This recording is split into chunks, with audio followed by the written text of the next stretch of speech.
What is up, guys? Welcome back to the channel and welcome to this prediction video. For this one, we are sticking with some action from the English Premier League as Tottenham Hotspur host Arsenal this week Sunday on the 28th of April. Now, the last time we had a North London derby was on the 23rd of September at the Emirates Stadium. The home side there, Arsenal, opened the scoring in the 26th minute after a very powerful shot from Bukayo Saka gets a wicked deflection of Spurs defender Romero and ends up in the back of his net. Unfortunately, 1-0 to Arsenal. Romero left kind of feeling really guilty about things.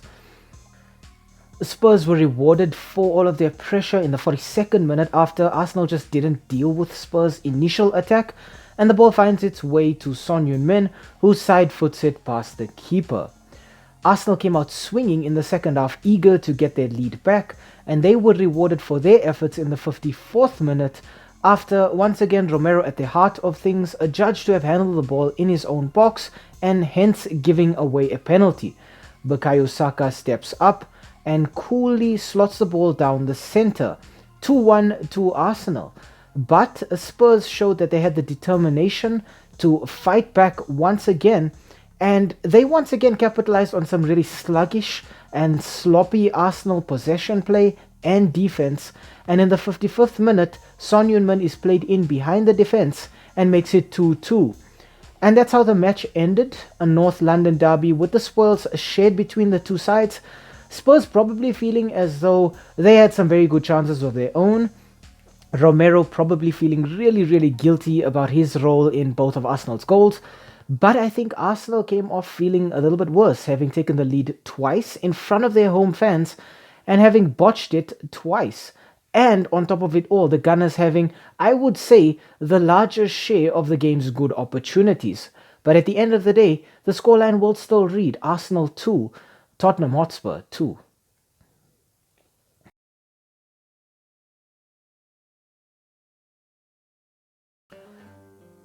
We start off our team analysis with the home side here being Tottenham Hotspur. Now, the last 5 fixtures for the Lily Whites have ended in 2 wins, 1 draw and 2 losses. Their last match was a 4-0 dismantling away at Newcastle. Spurs just looked at 6s and 7s everywhere on the pitch. In their last 5 matches, Spurs have scored just 6 goals and have conceded an almighty 10. So things are not looking good for Ange Postoglou's side at the back.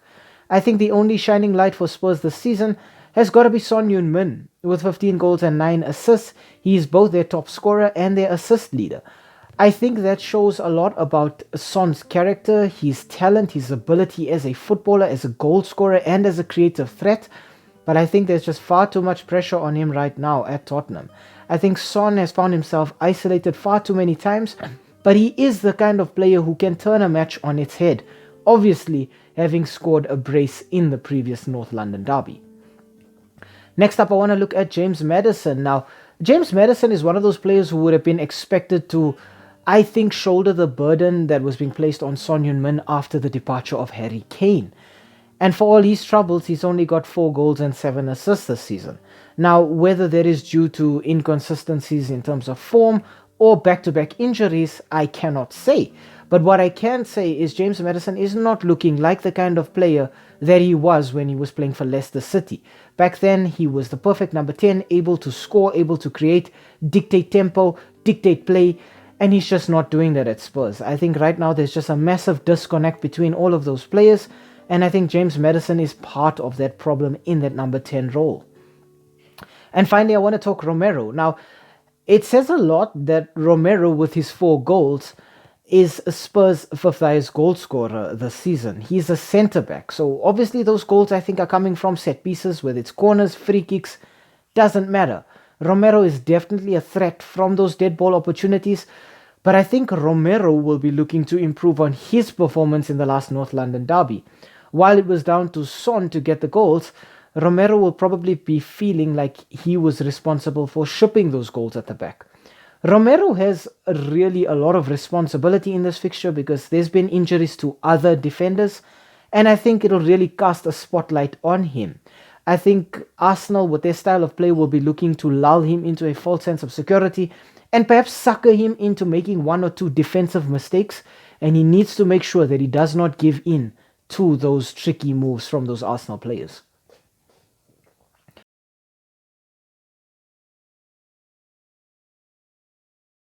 Next up, we look at the away side. Now, the last 5 fixtures for the Gunners here have ended in 2 wins, 1 draw, and 2 losses, so identical to their North London counterparts.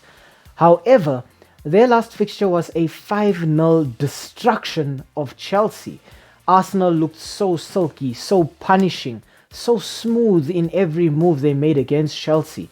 Direct contrast to what Tottenham Hotspur looked like when they were away at Newcastle. In their last 5 fixtures, Arsenal have scored 9 goals and have conceded 5. So it's looking okay for them, I would say.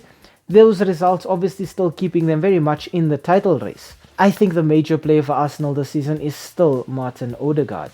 With 11 goals and 9 assists, I think Odegaard is the perfect number 10, the player that James Maddison needs to try to be.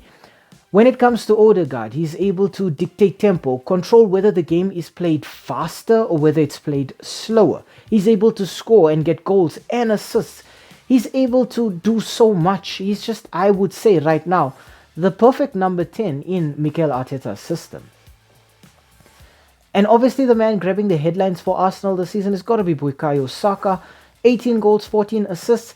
If Odegaard is playing deeper and dictating things, then Saka is the one getting the numbers, getting the goals, getting the assists.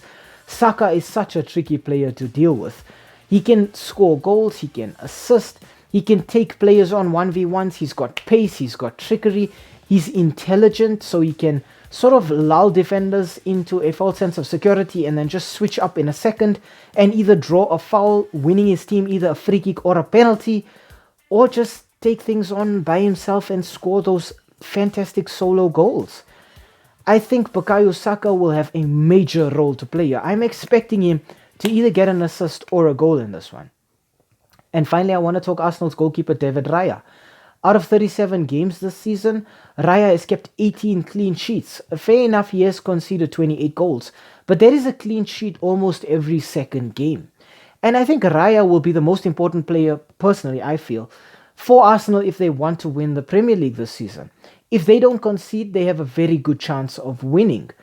I think Raya is the kind of goalkeeper who is vocal, who's composed, who's cool and collected. I think Raya played a very, very big role in Arsenal getting that draw against Tottenham. I think for all of Arsenal's great moves going forward, they were sloppy at the back, and Raya really pulled them out of the fire many, many times.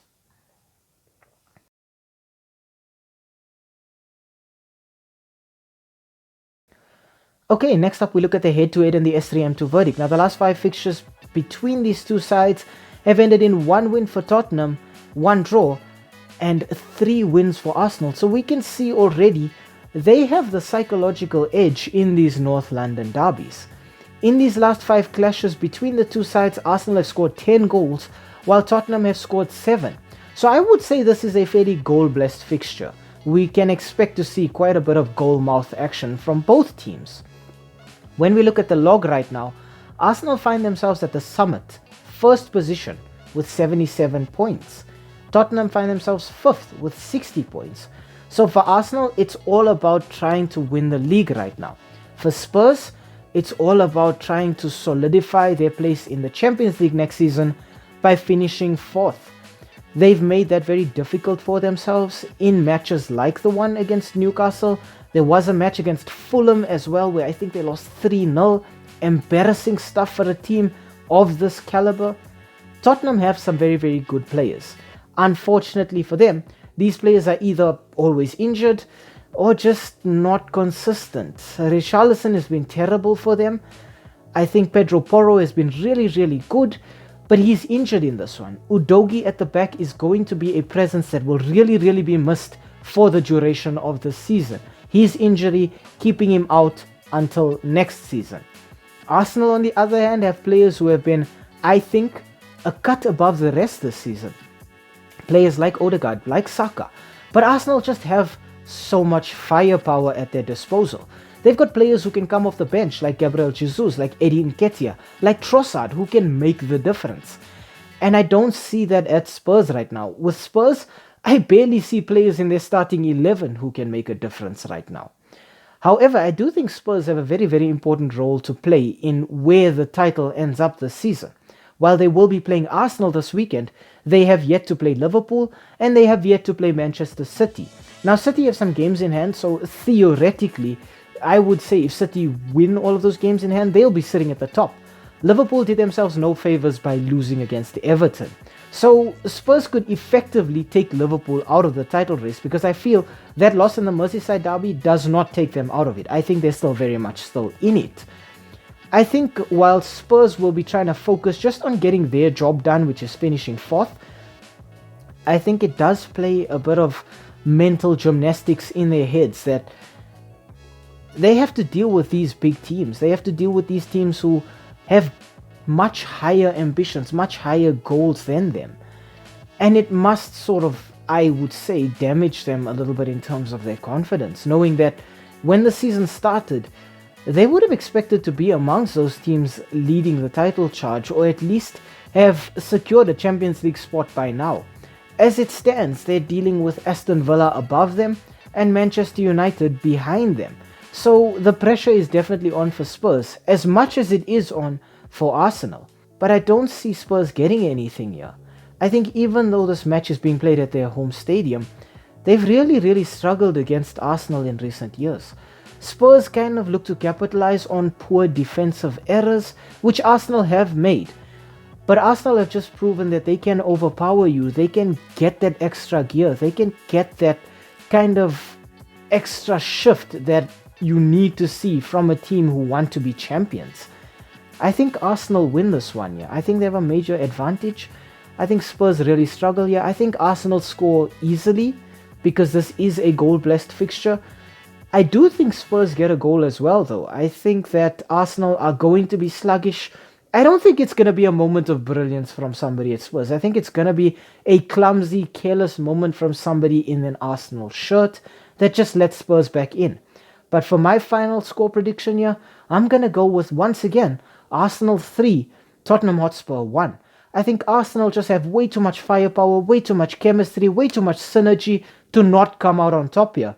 And I think Spurs just have too little of all of those factors to even pose any threat to the Gunners.